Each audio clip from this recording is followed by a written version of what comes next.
So I recently finished the Lies of P demo, set for release September 19th, and after a subsequent 6 hours of playtime, according to my screen, I have to say I am somewhat impressed by this. And nowadays that's uncommon. I'm kind of sick to death of these Souls-like clones that are never as good as the FromSoft games, and Lies of P still falls into that category. It has all the elements, being punishing difficulty, currency you'll have to get back to upon dying if you want to keep, and most of everything you'd expect from a Souls-like title. The problem is, a lot of these games end up not being good, completely misunderstanding what Souls games are, but this, based on the demo alone, doesn't seem to have done that. The first thing I want to address is the Bloodborne-esque vibes this game gives off, because, you know, it's dark and black at times, but to me, that's where the similarities end. You fight puppets in this game with basic weapons, and the gameplay, in my opinion, is not remotely similar. I do for the most part like it, aside from one section when the enemies gang up on you, but comparing it to Bloodborne simply doesn't make sense to me. It's kind of like comparing Wulong to Sekiro because parrying was heavily used. Like that game, it's not that similar, and probably isn't going to be as good, but to be honest, it's not expected to be. For a Souls-like game to be a success, it has to be fun in a difficult manner that is not cheap, and based on the demo, it seems to have done that. As mentioned already, the game is mostly fair, with only a few moments I didn't like, and believe it or not, they've actually done a few things to improve on the FromSoft formula. One of the things I've always hated is when you have to go through a stupid run back to get back to a boss, something I just don't get, and obviously this game only has a few bosses right now, but for the time being, that is not an issue as the run backs are relatively simple. Now, I do believe you should have to repeat stuff if you die, that's how you get better, but I also believe there should be a limit to how bad that punishment should be. This game uses stargazers, the bonfire equivalent, as your resting spot to respawn from, and that, along with a number of shortcuts, never has you repeating that much. I know all the Souls games do this, but this one seems to have a real nice balance. You still have to be able to play the game, it's not like it's making things too easy, and I know the full game could end up not being this way, but hopefully that won't happen. Given that enemies literally won't follow you up to the gate, I have a feeling it won't. The game also retains Bloodborne's health regain system, meaning you can get health back if you attack fast enough, and thankfully does not utilize the game's healing. Instead, it's more of a Dark Souls setup when you get the same health back every time you die, something that Bloodborne decided to get rid of and instead make it so you can run out of healing and have to do tedious shit to get more. Artificial difficulty in a nutshell. Something I found very interesting that I haven't messed with too much is the weapon customization. Essentially, it allows you to switch out certain parts to make something unique so you can get the speed of a rapier with the strength of a greatsword, and that is a damn innovative idea. I haven't used it too much yet, but I have a feeling it's going to lead to something very unique. The arm is fun to use too, again potentially a great idea depending on what the game lets you do with it, and so far I am enjoying most of the side characters. By that I mean they're memorable and fun to listen to, but that does bring me to one of my few negatives. The character you play as does not speak, again, and it's not customized. I don't see why you do neither. If you're going to have a mute protagonist, then creating that protagonist should be a thing. That's just the way I look at it, and it's kind of a letdown. Given the game's overall cover, I don't think that's going to change, and given the somewhat negative response to my last demo-themed video, it is possible that I'll make a mistake, but I think what I'm about to say is correct, that being the way you level up. The first time, you'll get to use a stargazer, but after that, it seems to make you go through the effort to teleport back to the game hub. Terribly ingenious. Highly imaginative, incredibly inventive. Again, if I've missed something, I'm sorry, but why would they make you do that?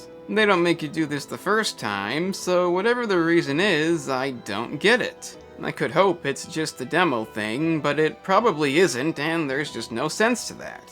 All that being said, that's not really what I want to talk about. What I do want to talk about is the thing that I spent most of the 6 hours on, that being the bosses.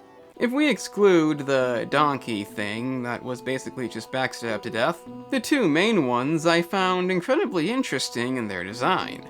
They both have 2 stages, stage 2 being subsequently more difficult. They're incredibly fun to fight despite how many times you fail, and as far as Souls-like is concerned, I can't say this feels anything like that. The first one, being the Parade Master, has an opening stage that's not that difficult and easy to learn, but the second stage is a lot more challenging. I found the best way to fight them is to maintain a somewhat safe distance, but not too safe, and wait for the ideal opening. In the case of the Parade Master, I'll admit I was disappointed, as the opening I eventually found was incredibly easy to exploit and made the boss into a joke. Normally, I like being able to destroy bosses if you know what you're doing, but in this case it really was just trial and error, as the move that's easy to get past doesn't do anything to let you know. It's just a move that's real easy to dodge, so it's what you do. The game does have a blocking system, which if done perfectly allows you to take no damage, and seems to be very useful if you can pull it off.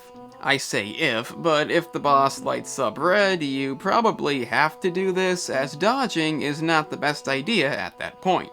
A lot of the same can be said for the scrapped Watchman, the third and final boss, only the difficulty is kind of ramped up, and I don't think there is an easy method this time. Dodging back seems to be the best way. Stage 1 isn't that hard, but it does take practice.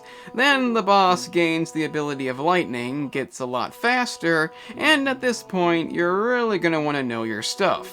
As far as I can tell, there isn't an easy move to exploit, you're just gonna have to get good, and waiting for an opening is still the best method. What I really like about this boss design is how dynamic it is. You can take the boss head on if you're real good at blocking and be done in a few minutes, take a safer route and wait for an opening, or do a combination of both depending on what you're comfortable doing. It really is a fantastic balance, and if not for the first boss being too easy to exploit, I don't think I'd have any complaints. Aside from one thing.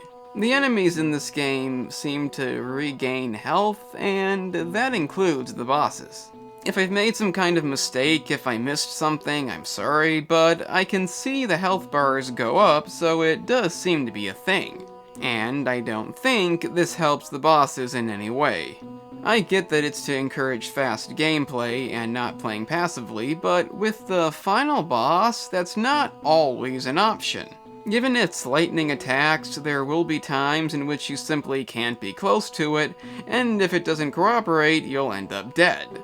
A lot of my deaths came from trying to beat the boss too quickly because of the regen system, and when I finally did win, it was because I accepted it was gonna take a while. Unfortunately, my device failed and I did not get footage of beating it, but I swear I did. Thing is, since I dare say a few negative things about a game I'm sure people already love, being accused of not being good enough is gonna be a thing, so the fact that I've lost the footage is unfortunate. But it is what it is. I'm not trying to say the boss is bad in any way, I'm just saying that this mechanic doesn't do it any favors. It makes it longer than it needs to be, and probably my biggest issue with the game so far as a whole. However, aside from that, and a few other issues that aren't catastrophic, this is one of the best Souls-like games I've played in a long time. Granted, it is just a demo, the full game could be a complete fuck-up, but as of right now, I am satisfied. If you're gonna imitate the Souls formula, it has to be done right, and in my opinion, it usually isn't, but Lies of P seems to have a lot of innovative ideas. It's still a few months off, so anything could happen. It could be a complete mess with cheap, unfair gameplay, which IGN seems to love, or it could be one of the best Souls-like games out there, with gameplay that truly defines the genre. In the end, we'll have to see. I'm the Game Analyst, and don't forget, customization is key, and if you can't speak, it's kind of all there is. Oh, what? You're actually here? That's fucking amazing. I guess you may as well check out the main channel, in which I discuss movies, TV series, and the offensive topics that lie within. If you're into that, then press the link in the description. It's right there.